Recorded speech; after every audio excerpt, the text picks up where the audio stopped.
Hello friends, I need to deep clean my kitchen and I'm a little bit scared. So today we're gonna go through America's Housekeeping book from 1948 and I'm gonna follow all of the deep cleaning practices that are in this book as closely as I can because I have a deep obsession for vintage cleaning routines. I think they are so fascinating. I'm just going to fully deep clean and refresh this kitchen and be ready for spring. I want to put a little disclaimer right here because I inevitably get these comments anytime I make videos based on 1950s cleaning routines that I do not want to live in the past. I very much like being a modern woman with modern conveniences with a modern job. I don't wish to live in the past. I don't wish to be a trad wife. My husband generally will be helping around the house if he is home, but I tend to film when he's gone because it's just easier. So with all of that out of the way, let's get into it. Let's see what kind of tips and tricks I will learn from this 1950s deep cleaning routine and see how fresh my kitchen feels after because I'm sure it's going to feel so much better. This book is one that I highly recommend anyone interested in cleaning routines in particular grab, or if you are just learning how to care for your house. This is a great one with a lot of details. There used to be a free Google Doc or a library doc online that you could read of this book, and I'm not sure if it is there still. I will link it down below if it is. However, this book has the order of work for cleaning every room, including the kitchen, and your first step is to rinse and stack dishes.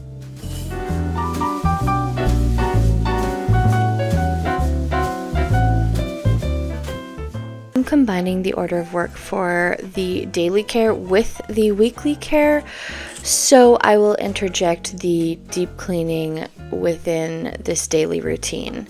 If you'd like to see a copy of just the daily routine, you can head over to my Ko-Fi where I've put the entire house cleaning routine modernized. The deep cleaning task that is next is to remove all of the food from the refrigerator and wash the interior of the refrigerator. And there is also a section on special care for the refrigerator, which includes, of course, pulling out all of the shelves and wiping down everything inside. So that is what I did. Pulling the shelves out in particular with this refrigerator and the space that it's in is pretty difficult because you have to pull the fridge out pretty far to get the door open wide enough to get the shelves out. So I don't tend to actually pull things all the way out very often, but it's definitely something I need to do at least once a month.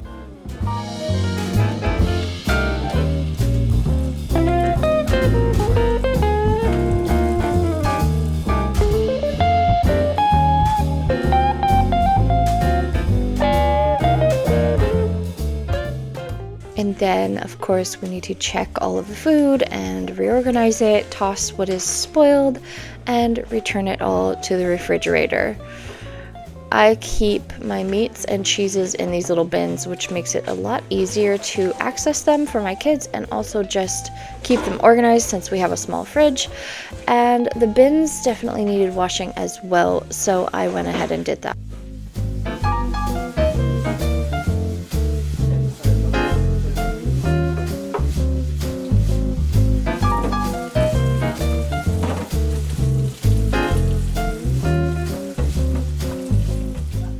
A few people have asked about our refrigerator since it is a retro style, and I got it from Home Depot back when our old refrigerator kicked out. It's the only fridge that would fit in this space in this kitchen because it is too short for modern refrigerators, and so it's an apartment size fridge, which means it's a little small, but it works for now. I want to take a moment to thank the sponsor of today's video, who is Birch Living. Many of you know that I have been on a journey to shift the majority of my clothing and home goods and bedding and all of that into more natural materials and also sustainable companies. So I was very excited when Birch reached out to see if I wanted to work with them. Birch Living makes mattresses that are created with responsibly sourced materials such as organic linen, organic wool, organic cotton, and 100% natural latex. Their mattresses are free from polyurethane foams, which can cause harmful off-gassing, and are also constructed without fiberglass that can be detrimental to your health. Other mattress companies may use a fiberglass as a flame retardant in their products, but Birch makes mattresses that are free of harmful fiberglass materials, and it has its own manufacturing faculty, which is entirely free from products containing fiberglass. As a mom of 5, sleep is pretty important to me, and sometimes it can be hard when you have a really uncomfortable mattress, which is something that we've actually been struggling with for the last few years. When we were given this bedroom set, it came with a mattress that had barely been used because it had been in the guest room of the person's house, and so we took it because we just didn't have any other options at the time. But it wasn't the nicest mattress. It's pretty firm, and I used to wake up so sore, especially co-sleeping with our youngest and occasionally breastfeeding throughout the night. I can get in some pretty weird positions, and then my whole body just aches when I wake up. But ever since we started sleeping on this Birch mattress, I have been waking up feeling really good. I'm actually really surprised because I didn't think it would be as good as it has been. These mattresses are so comfortable. Let me tell you, when I laid down on this after having slept on a kind of hard mattress for the last few years, the difference is wild. It's the kind of mattress that just makes you want to come and stay in it forever. I've also noticed my husband is kind of a snorer, and I have noticed that he's snoring less, which I think is definitely due to the comfort of the mattress and the support that it's giving him. With your Birch mattress, you get a 100-night sleep trial to make sure that you absolutely love it, and that's almost 3 months of sleeping in this absolutely comfortable bed, which I'm not gonna want to trade out anytime soon. And the best part of it is that Birch arrives to your door wrapped up tightly, and it's a fun little package to unwrap. I love my Birch mattress. I actually just want to curl up in it right now and be cozy, and I think that you would too. So if you're ready to change over mattresses and you're looking for someone to support, head on over to birchmattress.com/withlovekristina to get 25% off of your mattress. Thank you again to Birch Living for sponsoring this video, and let's get back to our spring refresh and tidying up. The next task in the daily work is to wipe all of the work surfaces and the top of the refrigerator. I combine this with also just cleaning the entire outside of my refrigerator, which I do try to do as needed, but I try to pay extra attention to the detail work this time and cleaning the tops of the doors when they are opened and getting a few stickers off that inevitably make their way to any surface in my house.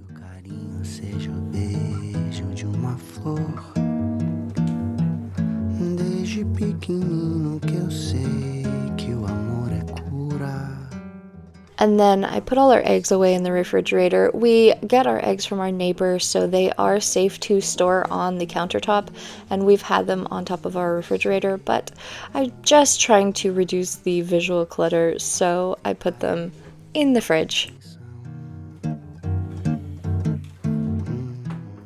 Then the next daily care task is to wipe down the counters, but of course, because I am trying to deep clean, I removed everything from the countertops and combined this with the weekly care deep cleaning, which is to wash the wall behind the sink and all of the work surface walls.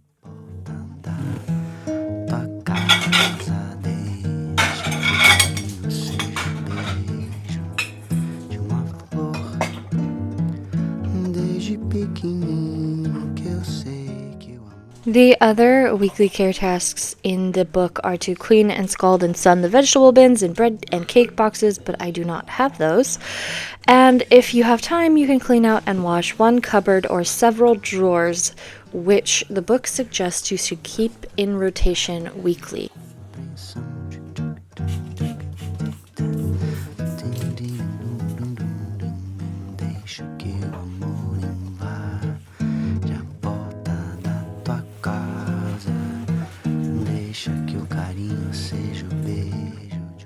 You should also be wiping down the windowsills and, of course, wash your dish rack as needed. And take down your blinds or curtains or whatnot to be washed as needed. Mine have only just been washed, so I did not do this step.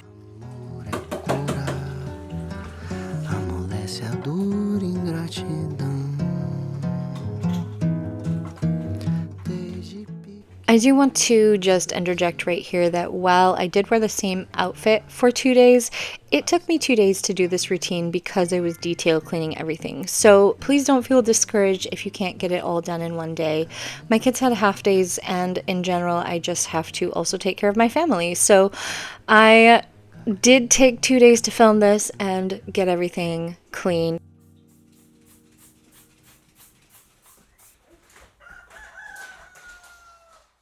The countertop next to our oven is one that my husband made, and it is fully encased in epoxy so that it is completely waterproof and food proof, which is lovely and it is beautiful. A lot of you ask about it, so I thought I would mention that. Moving on to one of my absolute favorite things in the kitchen, the oven. This is a 1947 Frigidaire oven, and I love it.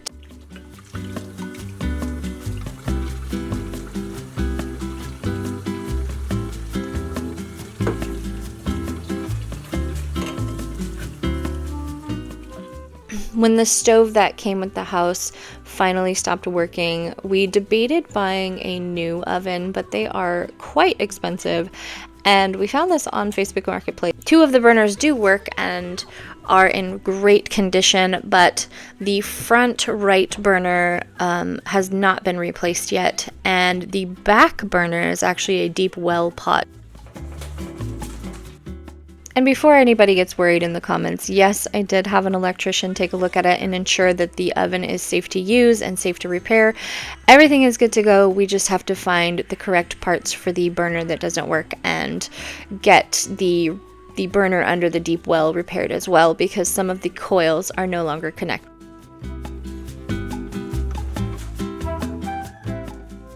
This is something that is going to take time because oven parts for old ovens are rare and often expensive, and also I think I need to find someone who specializes in restoring vintage ovens specifically. So again, it's on my list of things to figure out, but I haven't yet found anyone who will come this way.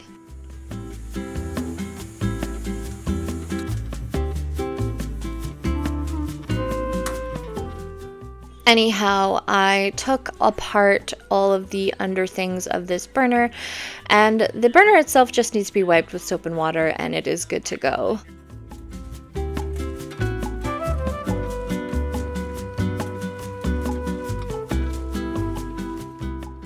I think I need to add pulling these out to my monthly cleaning list because this is a job that I often forget to do. It's a kind of out of sight, out of mind thing for me, but it's so satisfying. It's so satisfying, and I love making this oven look new and fresh again. There's just something special about having vintage appliances and giving them the care and love that they deserve, and knowing that they've been used for decades and are still going.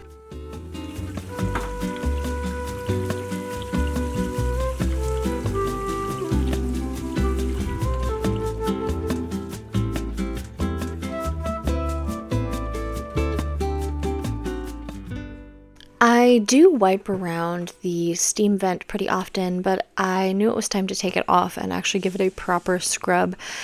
And then I also scrubbed off the light cover, which is plastic, and I thought it had just been stained, but it turns out an SOS pad took off the grease spots that were not coming off with my previous attempt of just spray and a scrubbing brush.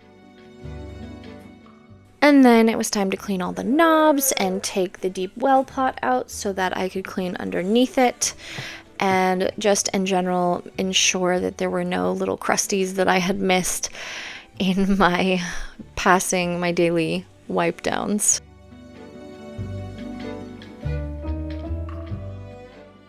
As someone who did not used to like cleaning, it's really satisfying to personalize my home because I find that I enjoy it so much more when everything looks the way that I want it to.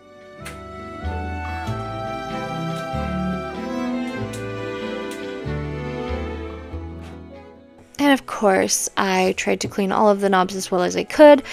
All of these should come off, but I think the previous owner may have glued them on. So after wiping the tops of the doors and the drawers, the oven was done.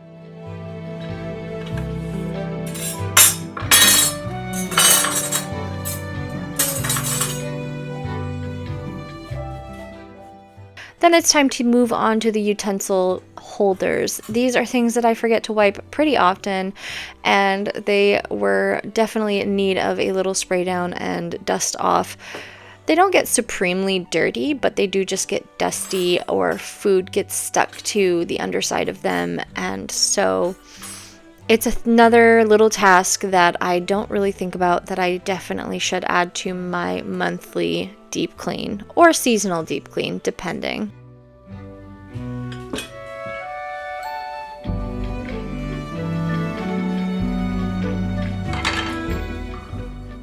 I also took care to thoroughly wash off the teapot.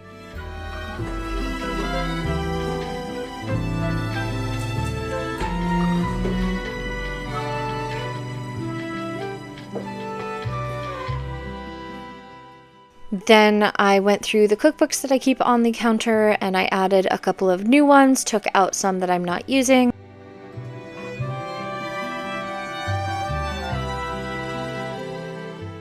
And I had washed the burner covers for the 2 burners that we do not use, and then replaced everything else that was on the oven after it had been cleaned.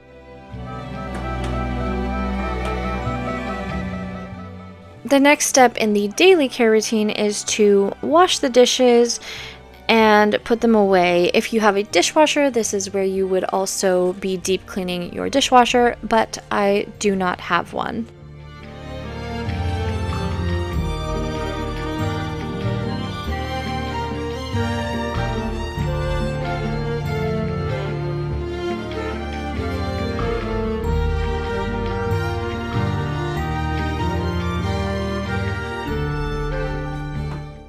And then it is time to give the sink a good scrub. This is another really satisfying task to me because the sink can just get really gross, and I love doing this.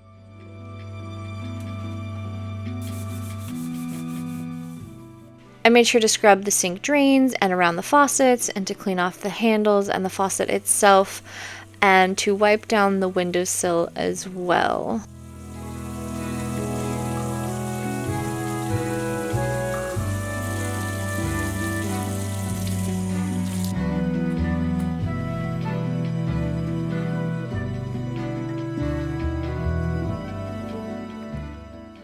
And then in the deep cleaning, you should be also washing off all of your fixtures around the sink. So the soap dish, the sink strainer, the dish drainer, the sink, etc. Now this task is not in the book, but it is one that needs to be done for me because I have a pull-out cutting board that my husband made. The house actually came with the space to have a cutting board, but when we moved in, there wasn't one there. So this is a natural untreated hardwood, which is food safe, but that also means that it needs to be oiled or waxed regularly. You should be putting wax or oil on your wooden cutting boards every 10 to 15 washes. It is absolutely okay to wash them with soap and water as long as you are taking care to regularly oil them. Now, I have this wood wax from a company I worked with a while ago for a different project, but you can also use coconut oil or mineral oil or beeswax, I believe. The only oil you really don't want to use to oil up would be olive oil, as it can go rancid. Oiling up my cutting boards is something that I try to do about every month or so, and these cutting boards should only be used for breads or vegetables. Do not use meat on your raw wood cutting boards because they cannot keep the bacteria out of them. And then it was time to move on to the table and clear all of that off. If you want to subscribe and stay tuned, my next video is going to be a little bit of getting ready for spring, and I'm going to be planting some seeds and potting these plants and painting the pots and spring baking and lots of little things that I'm doing now that my spring cleaning is done. As with the rest of the room, I wiped down the work surface and then washed off the windowsills.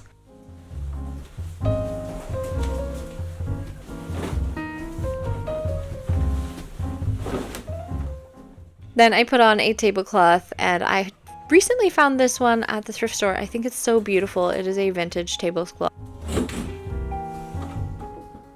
And then it's time to wipe down the KitchenAid. If you are curious, they do currently sell this pink color of KitchenAid. I will try to remember to link it down below. This was one of my dream things to get eventually, and I'm so excited to finally have it.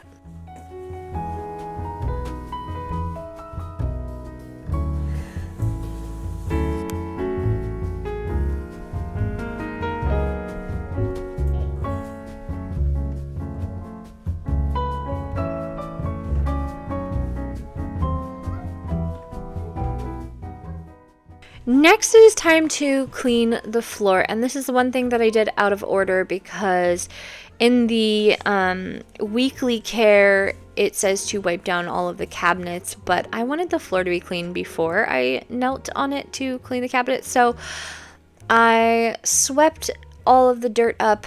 The kitchen floor tends to show dirt right away because it is black and white, and I feel like it is the room that gets the dirtiest because it's the entry to the house. And despite all of our rugs to prevent people from tracking dirt in, we live on a farm, and so it's pretty impossible to keep dirt out completely. And while I don't really love the Swiffer, I did utilize it before I moved on to my steam mop, just so that I could get the rest of the little grit off of the floor to thoroughly clean the linoleum. Someone in one of my other videos suggested that I should add some essential oils to my water, so I did, and that was a lovely suggestion. It made everything smell so clean and so fresh.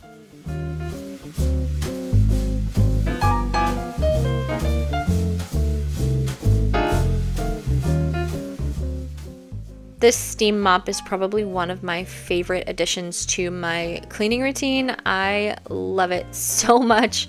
It's so satisfying to use, and it makes it a lot easier to clean everything and to really get the grit and the grime off of the floors, especially having a black and white floor that just shows everything.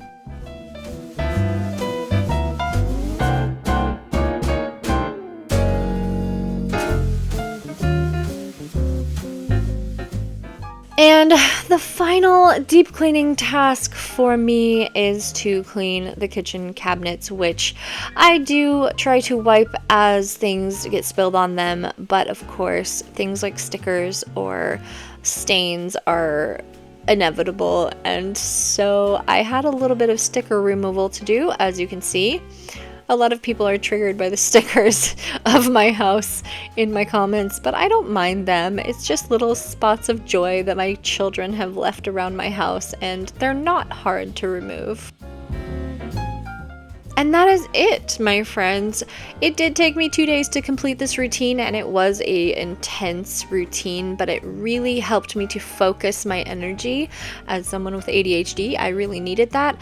And at the end of it, my kitchen was feeling so much fresher and brighter, and has been so much easier to keep clean. So don't forget to subscribe if you like vintage content. As always, I hope that wherever you are feeling safe and loved, and I will see you in my next video. Bye!